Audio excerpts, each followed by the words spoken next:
대한민국엔 두 종류의 사람이 있는 것 같습니다. 윤석열의 사람들과 나머지. 선택된 윤석열의 사람들은 학폭, 비리 혐의는 물론 범죄인으로 판결을 받아도 되살아납니다. 이동관 방통위원장, 박민 KBS 사장, 최기화 EBS 감사 등 수두룩합니다.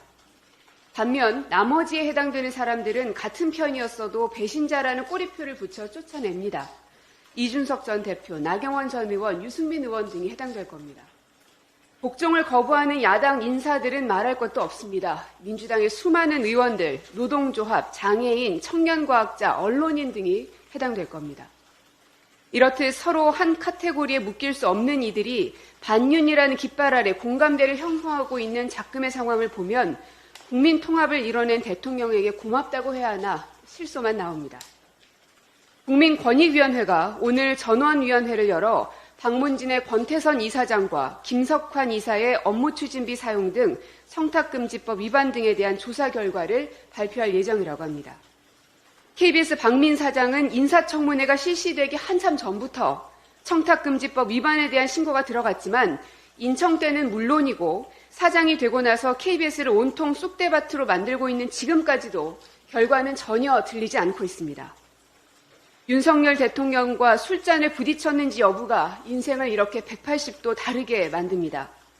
범법 행위를 했는지가 중요한 게 아니라 윤 대통령과 폭탄주를 마셨는지가 더 중요한 잣대가 되어버린 세상 같습니다.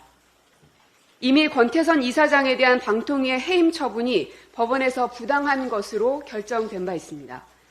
그럼에도 윤석열 권익위는 무리한 권한을 휘둘러대고 있습니다. 첫째, 부패방지권익위법 59조 5항은 종결에 필요한 경우 피신고자의 의사에 반하지 않을 경우 의견이나 자료 제출 기회를 부여할 수 있다고 되어 있음에도 피신고자의 동의를 얻는 절차를 거치지 않았습니다. 피신고자의 의견도 묻지 않은 채 자료 제출을 요구하고 강제한 것이기에 이는 권익위법을 위반한 직권남용에 해당됩니다.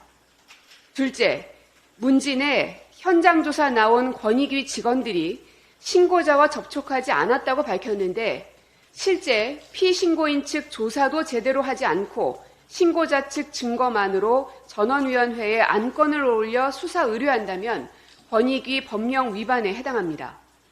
제대로 된 조사도 없이 이례적인 전원위 안건 부의를 지시한 간부가 누구인지 반드시 확인할 필요가 있고 이에 동의한 전원위 위원들도 직권남용 소지가 있음을 잊지 마십시오. 셋째, 관련 사항은 2023년 8월 17일 종결된 방통위의 검사감독 결과에 포함되어 있고 방통위는 이를 언론에 공표했습니다. 이처럼 이미 조사가 끝난 경우 권익위가 또다시 조사할 권한이 없는데도 불구하고 권익위는 똑같은 사항에 대해 다시 조사를 실시하고 있습니다. 잘릴 때까지 멈추지 않겠다는 의도로 보입니다. 방송 장악을 위해 혼신의 힘을 다 기울이는 윤석열 정권을 보면 노력이 대단하다 싶습니다. 그런 노력을 국정 운영에 쏟았으면 우리 경제가 이렇게까지 어려워졌을까 하는 한탄만 나옵니다. 언론 탄압국가, 노동 탄압국가라는 오명을 쓰게 됐을까 싶습니다.